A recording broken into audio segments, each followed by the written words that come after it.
কবর কবর কঠিন কবর সঙ্গে কেউ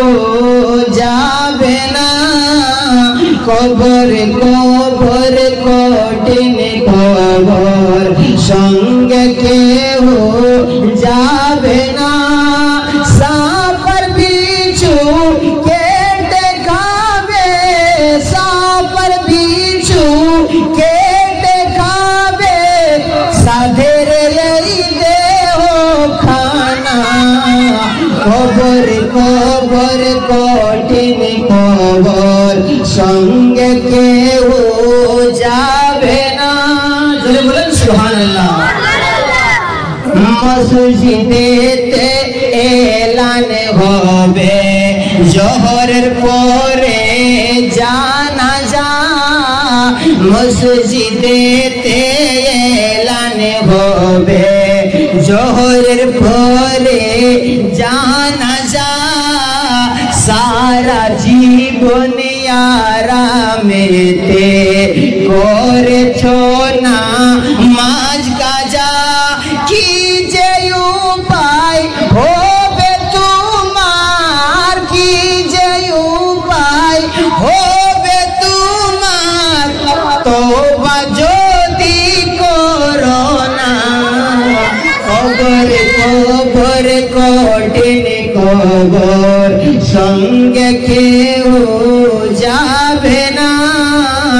কবর কবর কঠিন কবর আর কবরে ফেরেশতারা সওয়াল করবে এইজন্য আমাদের আহলে সুন্নাত ওয়াল জামাতের একটা আকীদা আমরা মাটি দিয়ে তুরন্ত সেখান থেকে হাঁটি না কিছুক্ষণ তিনার জন্য জিকির করা হয় সূরা পড়া হয় দোয়া করা হয় কারণ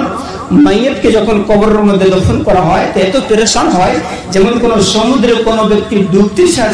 তার কোন সাহারা নাই যেমন পেরেশান হয় সেরকম মুর্দা পেরেশান হয় এইজন্য সেইখানে কিছুক্ষণ বসে আল্লাহ তাআলার কোরআন শরীফ থেকে তেলাওয়াত করা হয় দোয়া মাগফিরাত করা হয় তাতে সেই জন্য বড় ইতমিনান পাওয়া যায় ব্রাদারান মিল্লাত ইসলামিয়া কোন কবি লিখেছে মনে করনা কির ফের সে তারা আসবে যখন কবরে মনে করনা কির ফের সে তারা